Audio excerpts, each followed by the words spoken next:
Working with online program management companies has become a critical strategy for universities navigating the complex landscape of digital education and to reach so-called non-traditional learners.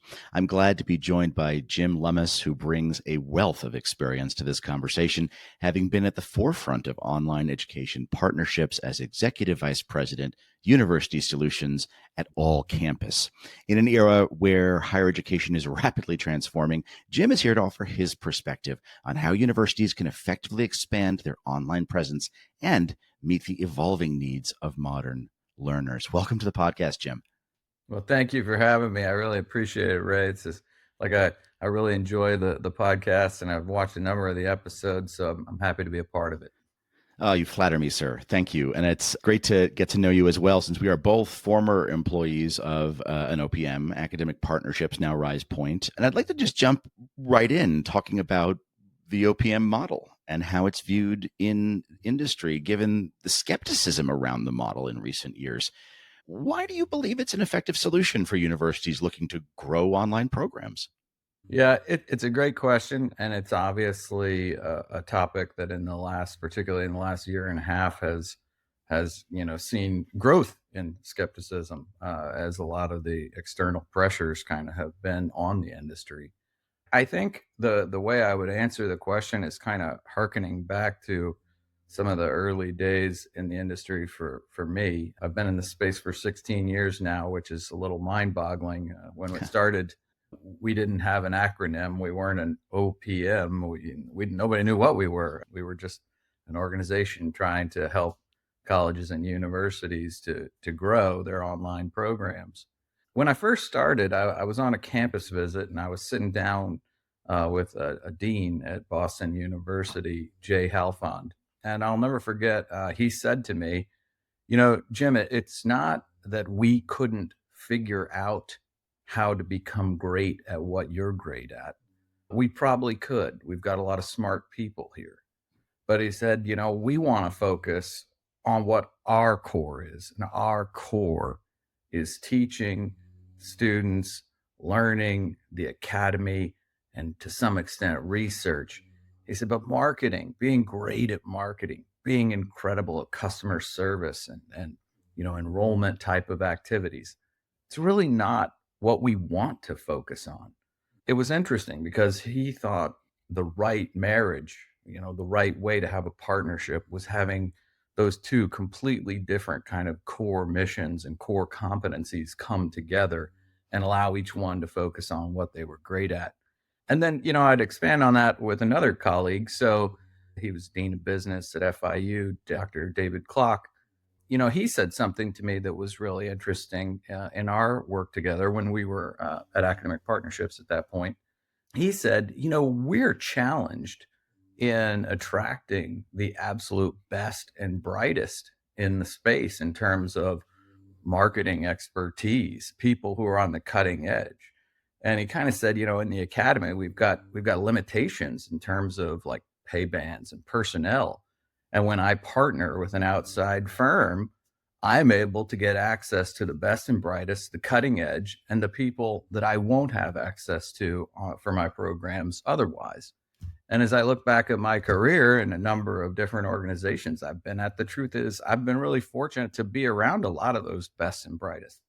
So while there might be skepticism around some of the things about the OPM industry, and maybe in particular about some of the players in it, the truth is there are really great reasons to look at outsourcing. I mean, in my own home recently, I did some projects. And could I have figured out how to do those things? Yeah. I mean, I think I could have figured out how to frame out that doorway, and I probably could have got a door, and I probably could have put it up. But, I would have had a lot of mistakes along the way. In the end, the cost that I spent probably would have ended up being more. So I left it to the professionals. And I think those gentlemen helped me to kind of see the value in that early on as it relates to OPM. And I think it's still true today. And I'm sure the outcomes are a lot better too. I'm having some folks build a fence around my property here in Nevada, and I could buy the materials, and I know how to connect two pieces of wood with a hammer, but I'm sure I would have encountered all kinds of problems. I love that analogy. We've talked with a lot of folks about OPMs on this podcast, clients of OPMs, folks who are thought leaders in the space.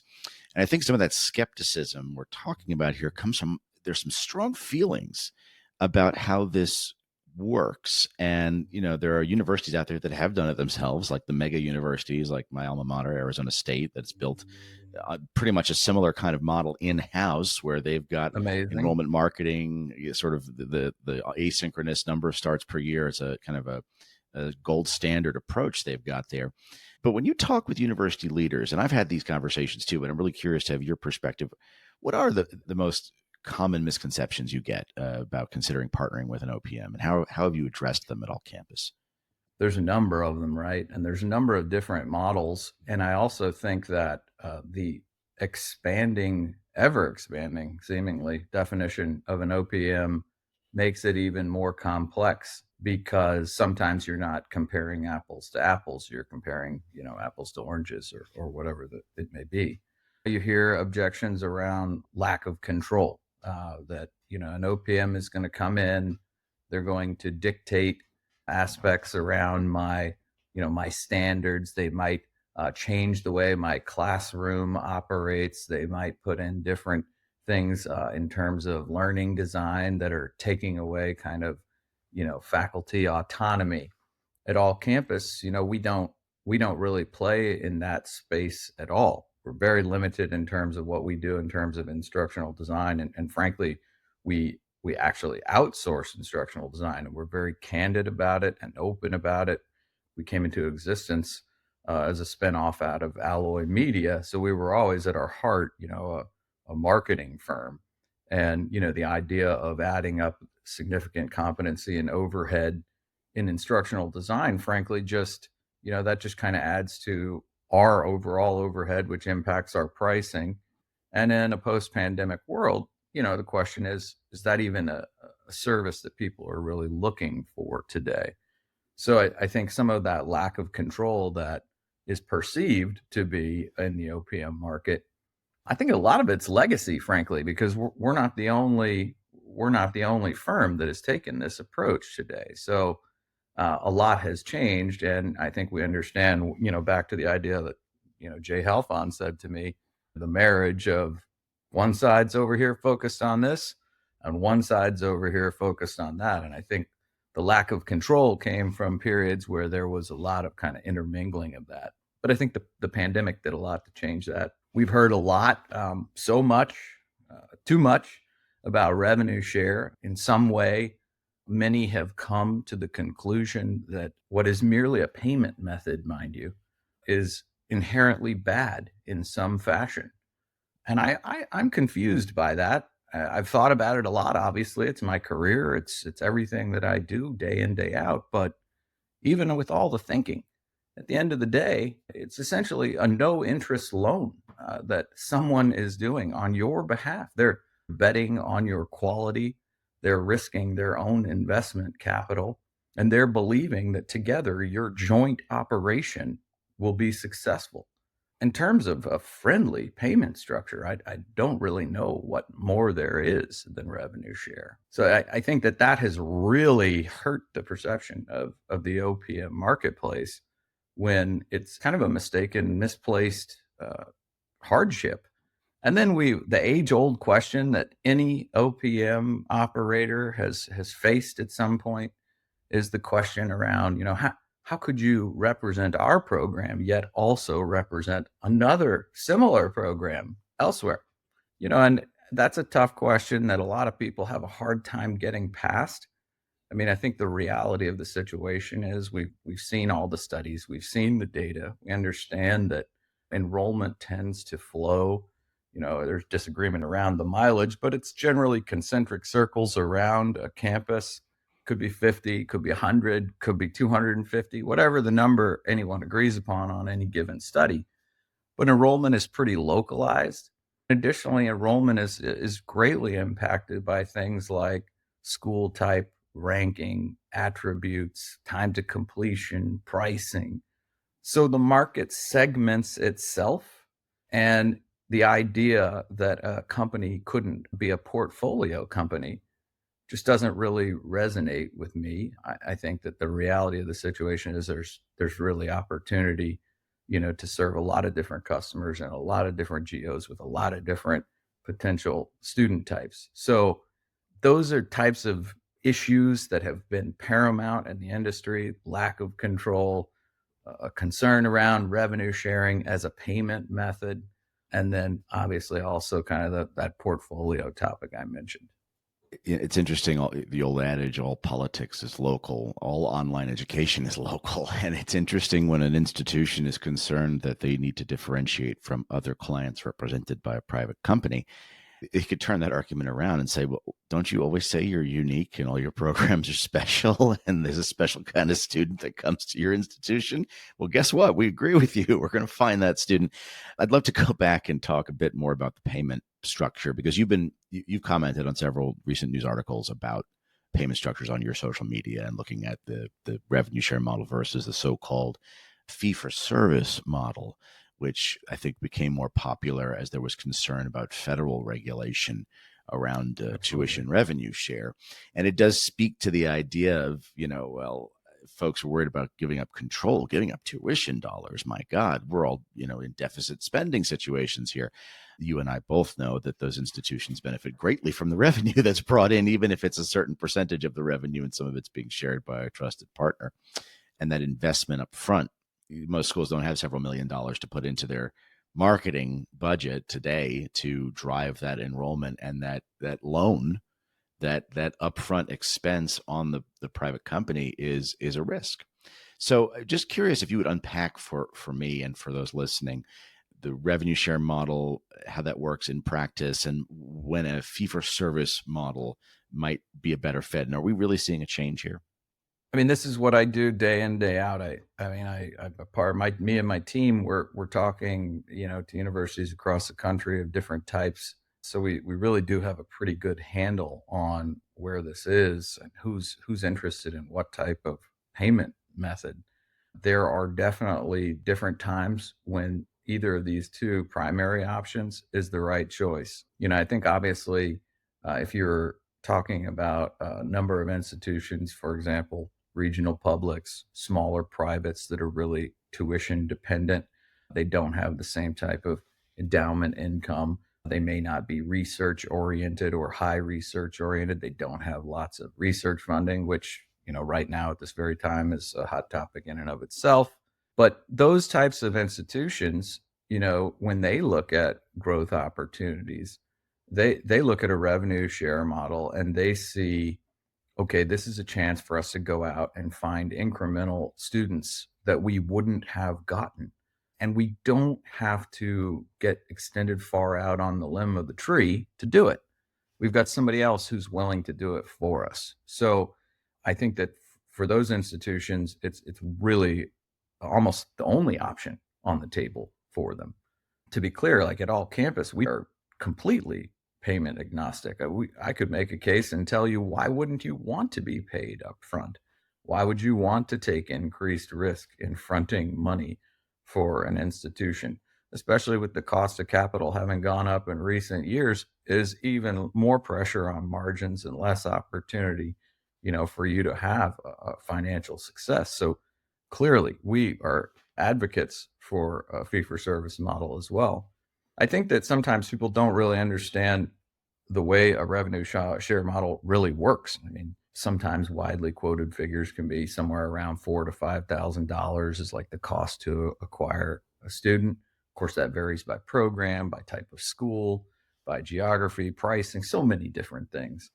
But if we just assumed that and we said that was the case, and we, as an example, and we had a program that's 12 courses, the company spends that money in advance of any revenue coming in.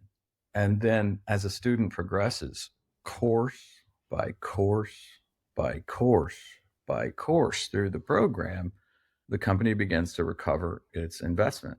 As you can imagine, and the math on that, if the student is, not truly motivated, isn't dedicated to the task at hand, just getting someone to start is almost as much of a loss for the company as if the student doesn't start at all. So the company really has an inherent incentive in the model to want to see a student be successful, to put all the support systems in place to assist the institution in every way possible so that the student can successfully matriculate through the program to the back end, where finally, in those last couple of courses, that company makes a margin. And it's not an unbelievably high margin, despite the things that people think. The reality of the model does put a lot of stress on the provider. For some institutions, that's really the only option for them that's on the table, given their situation.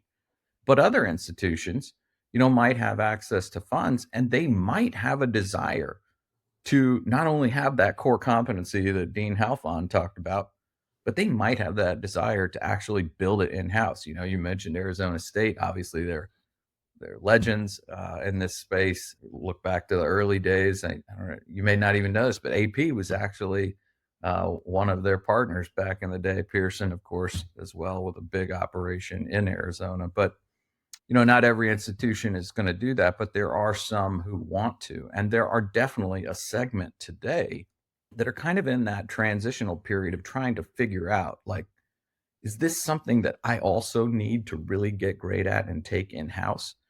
And I think those schools that are in that space right now, fee for service is a really, really great opportunity for them, because fee for service, one, it's shorter term length. The provider simply doesn't need an amount of time to recover an investment. The investment is being made by the school. But then also from a learning perspective, I mean, in a fee for service arrangement, the relationship tends to become a little bit more like a traditional marketing agency relationship. I mean, after all, it's their funds that you're spending. You need to report out on it. The age of transparency is fully there, and there's no greater example of that than fee for service arrangements.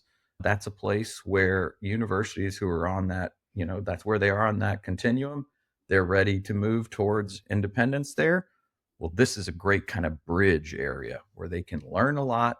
They can continue to, or they should get the wheels greased, if you will, and get acceleration and enrollment growth happening, but do it on their terms. And so it really is a good option for those who have the money to do it. But back to the comments I said about day in, day out, we provide these proposals, and a lot of times, frankly, it's just a non-starter. Even if there's initial interest, they just don't really understand the costs associated with programmatic marketing that is designed to literally create inquiries that progress through a funnel as opposed to brand awareness. And it's fascinating. Your point about learning is so spot on. The idea that in those kinds of conversations, you may have to convince faculty, deans, provosts, that there is such a thing as high quality online education delivered asynchronously. And there's, I don't believe that's quality. Well, look at what's being delivered and look at the satisfaction and look at the return on investment for those students. Same thing with marketing. I've had the conversations you may have had where there's disagreement about the value of digital marketing. And it's like, well, look, this is not rocket science. We know this works. This is how institutions do this. It isn't just about, sending out mailers these days. So that lack of understanding contributes to that hesitancy that you're talking about, even if it isn't just all financial. I'm curious, you're talking to a president, you're talking to a provost, they think about doing this. They have stakeholders they need to relate to within the community, and they're, getting a lot of kinds of pressures, and they're on the fence. They're not quite sure how to proceed to make this successful for their institution. They know they have to do something. What advice would you give a president or a provost to help them determine the right path forward? A lot of times I've unfortunately seen these types of processes become, and particularly even more so post pandemic, because so much of it happens like this via Zoom, remote, as opposed to as much of the in person and the relationship building that used to happen, pre pandemic more. But I think that the process of discovery and really uncovering what your potential partner is all about is really, really important. You can easily be mismatched. Your partner may have a different kind of set of values. They may have different priorities. They may view this operation differently than you. And unfortunately, sometimes it comes down to things that are as basic as price. And that's what everyone's looking at. Look at a scorecard on an RFP and how they value the different aspects of the potential partnership.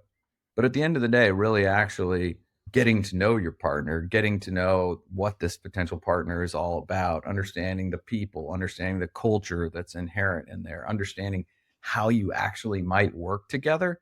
And if there's a fit between two organizations, I mean, that is a fit between two organizations is not the easiest thing in the world to find.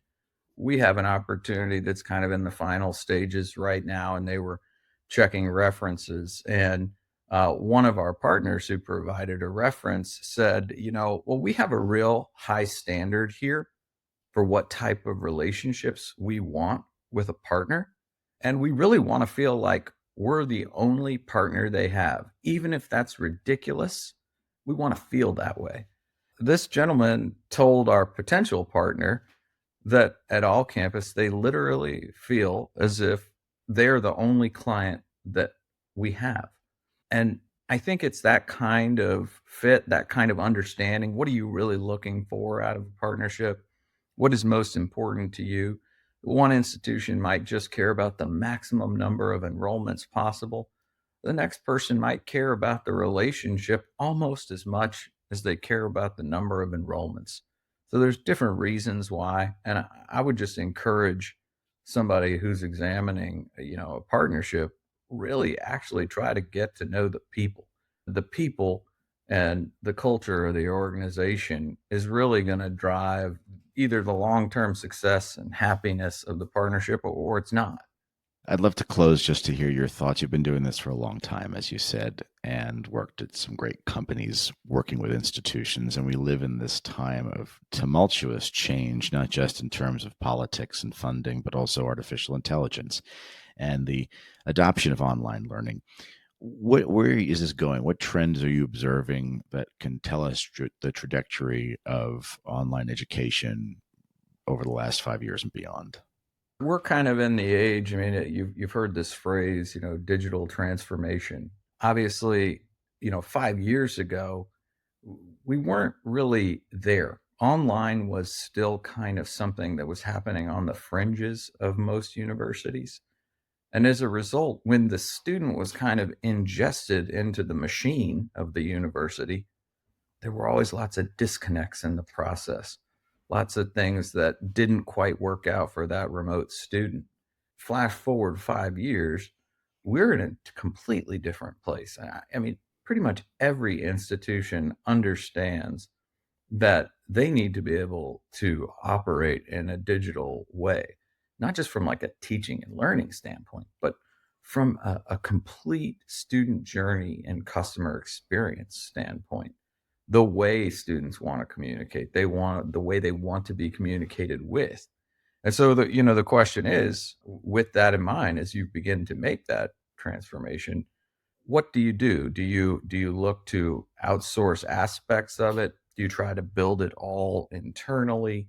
What aspects of that digital journey really are the right things to keep in your institution? What are the right things to look to outsource? But I think, in 2025, in my little small slice of this pie that I live in, I think we're going to see a big resurgence in revenue share partnerships. I think there's been a tremendous, obviously, amount of pressure on that subject. But I think that, especially now in the environment we're at politically, what we're dealing with threats to funding, the idea that fee for service was kind of the perfect solution for all, it wasn't really correct before, but now it's going to be glaringly incorrect for a number of people. So I do think that we'll begin to see exploration of many different models. One of the things we've really experienced at AllCampus is a growth in shared risk models that are not purely revenue share, they're not purely fee for service, and those shared risk models kind of in the middle of that spectrum are really where we're seeing the most growth, the most interest, people understanding that together we become a joint operation, and we should kind of look at it as something we're both mutually invested in.